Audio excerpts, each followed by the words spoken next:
स्कंद पुराण के मतानुसार जो भी व्यक्ति जानकर भी कृष्ण जन्माष्टमी व्रत को नहीं करता वह मनुष्य जंगल में सर्प और व्याघ्र होता है। ब्रह्म पुराण का कथन है कि कलयुग में भाद्रपद मास के कृष्ण पक्ष की अष्टमी में 28वें युग में देवकी के पुत्र श्री कृष्ण उत्पन्न हुए थे। यदि दिन या रात में कलामात्र भी रोहिणी न हो तो विशेषकर चंद्रमा से मिली हुई रात्रि में इस व्रत को करें। भविष्य पुराण का वचन है, श्रावण मास के शुक्ल पक्ष में कृष्ण जन्माष्टमी व्रत को जो मनुष्य नहीं करता वह क्रूर राक्षस होता है। केवल अष्टमी तिथि में ही उपवास करना कहा गया है। यदि वही तिथि रोहिणी नक्षत्र से युक्त हो तो जयंती नाम से संबोधित की जाएगी। वहनी पुराण का वचन है कि कृष्ण पक्ष की जन्माष्टमी में यदि एक कला भी रोहिणी नक्षत्र हो तो उसको जयंती नाम से ही संबोधित किया जाएगा। अतः उसमें प्रयत्न से उपवास करना चाहिए। इस युद्ध में कृष्ण को मूर्छा आ गई। उसी मूर्छा को दूर करने के लिए उन्होंने गरुड़ का स्मरण किया। स्मरण होते ही गरुड़ वहां आ गए।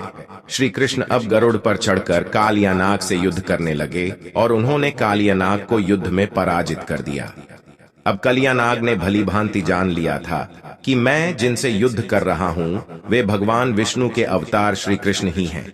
अतः उन्होंने कृष्ण के चरणों में साष्टांग प्रणाम किया और पारिजात से उत्पन्न बहुत से पुष्पों को मुकुट में रखकर कृष्ण को भेंट किया। जब कृष्ण चलने को हुए तब कालियानाग की पत्नी ने कहा, हे स्वामी, मैं कृष्ण को नहीं जान पाई। हे जनार्दन, मंत्र रहित, क्रिया रहित, भक्तिभाव रहित मेरी रक्षा कीजिए। हे प्रभु, मेरे स्वामी मुझे वापस दे दें। तब श्री कृष्ण ने कहा, हे सर्पिणी, दैत्यों में जो सबसे बलवान है उस कंस के सामने मैं तेरे पति को ले जाकर छोड़ दूंगा, अन्यथा तुम अपने गृह को चली जाओ। अब श्री कृष्ण कालियानाग के फन पर नृत्य करते हुए यमुना के ऊपर आ गए। तदनंतर कालिया की फुंकार से तीनों लोग कंपायमान हो गए। अब कृष्ण कंस की मथुरा नगरी को चल दिए। वहां कमल पुष्पों को देखकर यमुना के मध्य जलाशय में वह कालिया सर्प भी चला गया। इधर कंस भी विस्मित हो गया तथा कृष्ण प्रसन्न चित्त होकर गोकुल लौट आए। उनके गोकुल आने पर उनकी माता यशोदा ने विभिन्न प्रकार के उत्सव किए।